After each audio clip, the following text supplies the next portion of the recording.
5 август 2024 година. Почитувани гледачи, понеделнички го стартуваме централниот дневник на КТВ телевизија. А во него актуелности за сите случувања со кои го одбележавме викендот и денешниот ден. Следете не. Централниот дневник го започнуваме со информација од инфраструктурата во општина Кавадарци. Улица Ресавска во Кавадарци целосно реконструирана. Деновиве увид во градежните работи изврши градоначалникот Митко Јанчев. Една од постарите градски улици што не беше реконструирана, комплетно неиздена реконструирање. Претходно стариот дрворед беше изваден, се направи тротоари од двете страни нови. Подземна инсталација се спушти и телекомуникацијска и електро, меѓутоа наводнување, ќе се стават нови дрвореди и се пристапи кон гребење, санирање и ново асфалтирање на улиците. Купната инвестиција околу 4 милиона денари преку Бирото за регионален развој и општина Кавадарци, така да ова е мал потек кој што беше централна градска улица не реконструирана. Така да во општина Кавадарци не застануваме тука во делот на реконструкција и асфалтирањето. До крајот на годината имаме најмалку уште 30 на улици и булевари за асфалтирање. Сега сме во тој период кај што интензивно веќе почнуваме со поголема динамика во делот на реконструкцијата и асфалтирањето. Во дневникот информација најнова и за актуелната тема пожарите. Како превентивна мерка за заштита од евентуални пожари, денеска се работеше на парцелизација на местноста Љубаш. Од ЦУК информираат дека во текот на вчерашниот ден во земјава се регистрирани вкупно 29 пожари на отворен простор, од кои 21 се изгаснати, а 3 се ставени под контрола. Во дневникот информации од земјоделието. Министерот за земјоделство, шумарство и водостопанство Цветан Трифуновски викендов имаше средба со представници на лозарите во Кавадарци. Тема на средбата беше предстојниот откуп на грозјето. На моје барање денеска практично уште трае состанокот, веќе сме при крајот. Побарав да на една иста маса седнеме двете земјоделски здруженија кои што се од регионов, Федерацијата на фармери, Здруженијето на мали семени винари, представници од земјоделскиот инспекторат, подрачна единица, пратениците, граначалниците, практично сите оние кои што се во регионов, а се во ситуацијата на престојниот откуп засегнати со ситуацијава. Она што сакам да информирам и јавноста преку вас како медиум и практично и присутните на состанокот, дека Министерството е тоа кој што ќе соопшти цената, ниту една винарска визба не е таа кој што ќе го соопшти. Денеска не соопштивте цена. Да, денеска не, меѓутоа јас ги информирав присутните и вас како медиуми. Министерството согласно законот пропиша методологија за пресметка на производна цена на двете најзастапени вински сорти, тоа е Смедеревката и Вранецот. Согласно таа методологија и согласно законот објавивме повик кој што траеше 15 на дена. Веќе минатата недела заврши повикот, склучен е договор со Земјоделскиот институт од Скопје, научна институција која што треба во наредниот период да излезе со производна цена за двете најзастапени сорти и оваа производна цена треба да биде зголемена за 25% како добивка према лозарите. Точно е дека имаме мало задоснување, меѓутоа кој е изговорот? Претходната влада, предводена од СДСМ, ако навремено ја донесеше методологијата и усогласеше со законодавство, ако усогласеше со сите процедури, ние денеска ќе имаме ситуација каде што само ќе објавиме повик. Меѓутоа ние даваме се од себе за да го фатиме рокот. Јас веќе со директорот на институтот Скопје разговарав и го замолив со оглед дека е продолжен викенд да се стават во функција за време на викендот, се со цел веќе почетокот идната недела да имаме производна цена која што ќе биде зголемена за 25%. Денеска ги информирам исто така сите присутни, еве и преку вас земјоделците, дека во престојниот откуп кој што ќе следи, секој откупно место ќе биде покриено со представник од земјоделскиот инспекторат, односно со инспектор. Секој инспектор ќе биде задолжен со широмер. Секој инспектор кој што ќе има широмер ќе има и одредена обука за правилно користење и нормално инспекторатот во наредниве денови ќе направи дополнителна проверка на сите ваги кои што се постојат на овие откупни места, бидејќи во минатото се случувало да има манипулации и во мерењето на шеќерните единици и во количината. Значи инспекторатот ќе биде вистински следач на ситуацијата и нема да се дозволи манипулација на штета на земјоделците. Исто така на присутните, ги информирав дека ланскиот оној денар кој што го вети минатата Владата влада на Социјалдемократскиот практично сојуз. уште не е исплатена. Ние со пренамената на програмата практично обезбедуваме средства и во наредниве недела дена и тој денар ќе биде пуштен до лозариите, односно исплатен, и тоа мислам дека во висина од некои 76 милиони денари ќе биде исплатена сумата за оваа ситуација, односно ланскиот денар. Она што сакам да еве како заклучок, Министерството постојано следи ситуацијата, нема да дозволиме некој да се игра со трудот на лозарите. Тоа било и во делот на останатите култури, ми тоа сега зборуваме само за лозаропроизводителите. Едноставно Министерството, еве јас како министер, ќе бидеме вистински коректив. Ќе се обидеме да најдеме сериозна средина која што ќе биде на задоволство пред се на лозарите и на винарските визби. Годината по проценките кои што ги добиваме од терен, говорат дека ќе имаме намалена површина, односно количина на произведено винско гројзе. Временските прилики си го прават своето. Ситуацијата да нефункционално водостопанство во изминативе години практично резултираше и еден од виновниците за намалена количина. Меѓутоа, ценам дека и информациите говорат дека квалитетот е одличен, а моја обврска е да тој квалитет биде и соодветно платен. Упатувам апел до сите лозари од регионов кои што произведуваат винско грозје и во делот на другите делови на Македонија, дека јас, инспекторатот и сите надлежни институции постојано ќе следиме процесов и нема да дозволиме да се манипулира трудот на оваа категорија на земјоделци. Тоа лозарите го заслужуваат, практично и таа поддршка која што добивме не обврзува да продолжиме со креирање мерки. Целта на нашата стратегија во наредните години е да зголемиме производство, да зголемиме производство на вино, да зголемиме извоз, од друга страна ќе значи сериозен девизен прилив на државата по основ на извозено вино. Со ребалансот на буџетот обезбедени се 1,7 милиарди денари за исплата на субвенции за земјоделците, вели пратеникот од ВМРО ДПМН Зоран Јованчев. Земјоделието е еден од приоритетите во ребалансот на буџетот за 2024 година. За жал, земјоделците беа заборавени во ребалансот, па така нивните законски права, односно обврските кои треба државата да ги исплати на нивните сметки, не беа планирани од страна на претходната власт. Со овој ребаланс обезбедуваме 1,7 милиарди денари за исплата на субвенции за земјоделците. Повеќе земјоделците нема да бидат приморани да чекаат за своите напорно изработени пари. Веднаш штом ребалансот ќе биде изгласан, овие средства ќе бидат исплатени на нивните сметки. Со овој ребаланс го зголемуваме буџетот на Министерството за земјоделие за цели 17 милиони денари.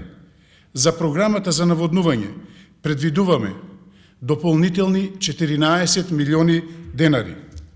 Зголемување има и во други функции, програми и подпрограми. Дури и со ваков девастиран буџет, нашиот фокус од земјоделието нема да се промени. Владиното мнозинство во буџетот за 2025 ќе продолжи уште посилно да ги поддржува земјоделците и земјоделието. Земјоделците добија сериозен партнер кој ќе им го олесни секојдневието. Продолжуваме на тема земјоделие. Потребна е дигитализација на македонското земјоделско производство и обука на земјоделците. Темите на денешното советување е токму и дроновите, зошто нивна примена и која е нивната цел, која е нивното економско значење во прихрана, во заштита на растенијата, во различно растително производство. Оно што ни е особено драго, што интерес има и од младите. Затоа што знаете дека трендот на иселување на младите е се поголем во денешно време, меѓутоа интензивно работиме на зајакнување на врските со младите, имајќи во предвид дека ги каниме на сите практични денови, практични настани, на научни, стручни советувања, се со цел да ги едуцираме и подготвиме да бидат спремни за пазарот на труд. Соодветно да одговорат да бидат спремни земјоделски инженери, агрономи. Понеделнички најнови информации во однос на горивата. Регулаторната комисија за енергетика, водни услуги и услуги за управување со комунален отпад донесе одлука со која се врши намалување на малопродажните цени на нафтените деривати во просек од 0,54%. Цените на бензинот Евро Супер БС-95 и дизел горивото и екстра лесното масло за домаќинство од полнок се намалуваат за половина денар. Малопродажната цена на бензинот Евро Супер БС-98 не се менува, а на мазутот се намалува за 0,3 денари за килограм и сега ќе изнесува 44,060 денари за килограм. Во дневникот информации од политиката. Министерот Наим Бајрами од СДС и ДУИ за 4 месеци во кафеана потрошил 231.000 денари, една просечна годишна плата на еден човек, обвини на денешната пресконференција Бране Петрушевски од ВМРО ДПМН. Власта на СДС и ДУИ се однесувале кон државната каса како бунар без дно.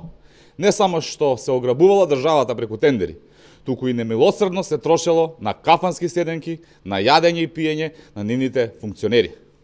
Денес низ наједноставен пример ќе ја доловиме сликата за ограбената држава од страна на СДС и ДУИ.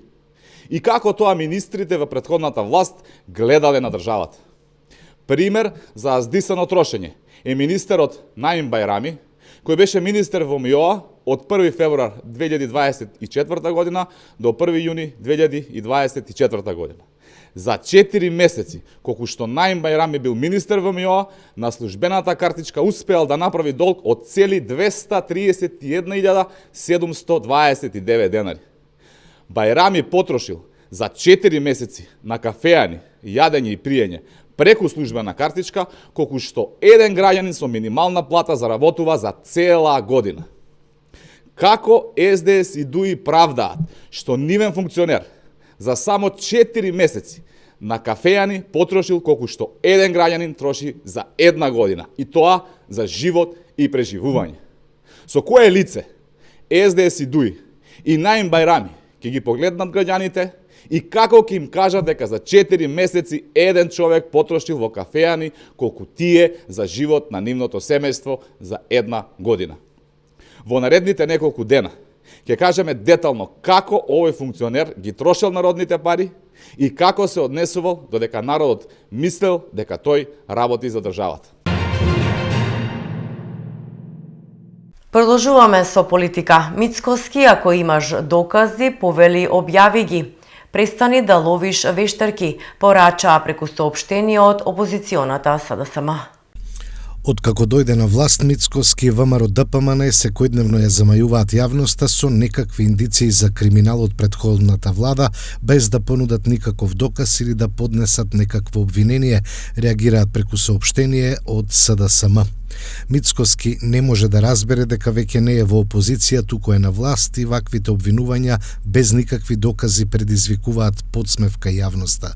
Тој со празни обвинувања сака да лови вештерки и да ја прекрива неспособноста и скандалите кои не прекинуваат да ја газат неговата хаотична влада, велат од СДСМ и додаваат: на Мицкоски имаме да му порачаме само едно: ако имате докази, изнесете ги. Фактите нека зборуваат сами за себе, на суд, и секој кој се огрешил нека одговара. Толку е едноставно. Дотогаш вашата шуплива реторика служи само за да го одвлечете вниманието од клучните прашања кои ги засегаат граѓаните, теми и проблеми на кои вие потврливте за само еден месец. Граѓаните заслужуваат влада која работи за нив, а вие потврливте толку силно што и вашите поддржувачи се во шок и ова добро го знаете, пишуваат од СДСМ. Континуираната кампања за оцрнување организирана од премиер на држава е само потврда за неспособноста на тој премиер да понуди решенија за проблемите. Владењето на ВМРО ДПМН досега е само театар на обвинувања за да се прикријат скандалите со луксузирања, неспособноста да се справи со пожарите, газењето по работниците и нивните плати, задолжувањето до гуша на крајно сомнителен начин, криминалот со подароци од стотици илјади евра. Листата нема крај, затоа ове ќе ве однесе во ендек, стои на крајот во соопштението од опозиционата СДСМ. Продолжуваме со уште една информација од политиката. Левица поднесе измени за законот за шуми. Главни мотиви за подметнување пожари во моментов се земјиштето кое што било зафатено од пожари да се урбанизира, на него да се изградат објекти, фотоволтаични централи и да се врши сеча на шумите. Затоа, законските измени кои што ги предложивме предвидуваат 50 годишна забрана за било каква урбанизација, за градење на било какви објекти, фотоволтаични централи и за сеча на шуми на површини кои што биле зафатени од пожари. Усвојувањето на овие измени во Собранието на Република Македонија ќе го направи подметнувањето на пожари бесмислено и ефективно ќе го дестимулира намерното палење на шумски пожари.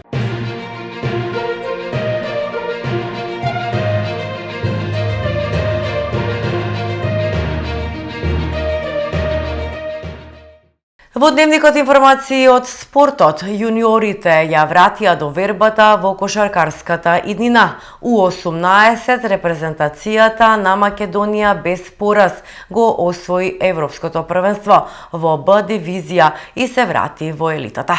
По катастрофалниот дебакл кој го доживеа кошаркарската репрезентација до 20 години, која од А се врати во Б дивизијата, сепак оние помладите до 18 години ја вратија до вербата во нашата кошаркарска иднина.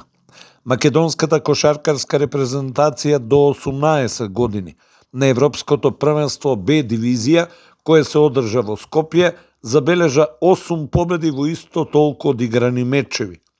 Црвено-жолтите ги совладаа Ирска, Босна, Чешка, Кипар, Украина, Португалија, Бугарија и синоќе во финалето и Австрија со 98-88.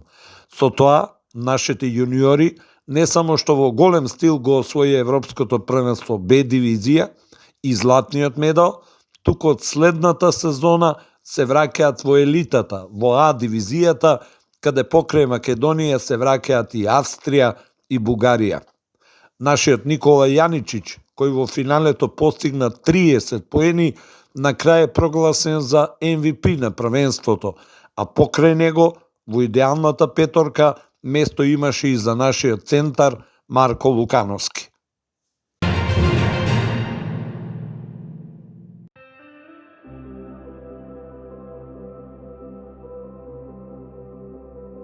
И пред самиот крај на дневникот да погледнеме какво време не очекува. Сончево и топло, попладне со мала до умерена локална облачност, а во планинските подрачја со услови за изолирана појава на краткотраен дожд и ретки грмежи. Ке дува слаб до умерен ветер од северен правец, поизразен долж поврдарието. УВ индекс 8, температура до 37 степен.